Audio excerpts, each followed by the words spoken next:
د حماس د سیاسي لیډر اسماعیل هانیه له شهادت وروسته کوم چې په تهران کې څو ورځې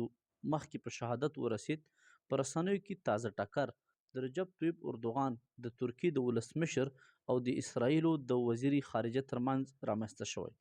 رجب طیب اردوغان چې د غزې له جنګ څخه مخکې له اسرائیلو سره خپل تعلقات د پخوا په پرتله نرم کړي او حتی سفارتي تعلقات د دوی ترمنځ شروع شوي، خو کله چې په غزه کې جګړه شروع شوه د ترکیې او د اسرائیلو ترمنځ تعلقات خپل نهایي د خرابتیا حد ته ورسېدل. حتی اردوغان د اسرائیلو لیډر نتنیاهو ته د ټروریست خطاب په عام محضر کې وکړ، یا د ملګرو ملتونو په غونډه کې ورته د ټروریست خطاب وکړ. اردوغان تازه په ټویټر لیکلي اسرائیلو ته د اخطار پر شکل باندې چې خپل ظلمونه د مسلمانانو یا د مظلومو خلکو پر وړاندې بند کړي او که چیرې نه بندوي، ترکیې چې څنګه وکولی شول چې د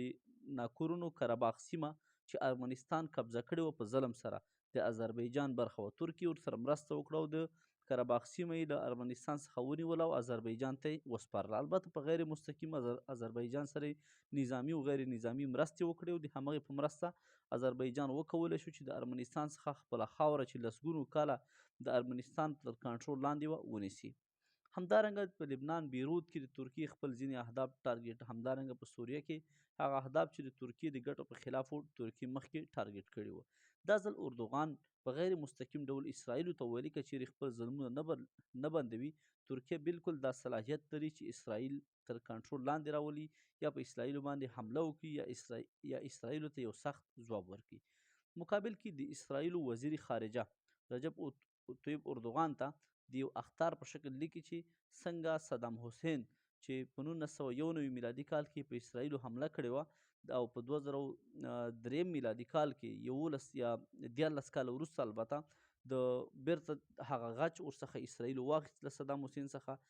البته د امریکا په ترو باندې غیر مستقیم. نو اردوغان ته هم داسې لیکلي چې دوی کولی شي د صدام حسین په برخلیک باندې اردوغان هم اخته کړي. په 1991 میلادي کال کې صدام په اسرائیلو حمله کړې وه چې 14 کاله وروسته بیا د امریکې لخوا په صدام حمله کیږي، هغه نیول کیږي، فانسي کیږي. دا د تاریخ یوه بیله برخه ده. دلته که د نظامی موازنه وکړو د ترکیې او د اسرائیلو ترمنځ، البته دا هیڅ د فرتلي وړ نه دي. د اسرائیلو څخه چې د امریکا ملاتړ نه وي، دوی نشي کولی چې د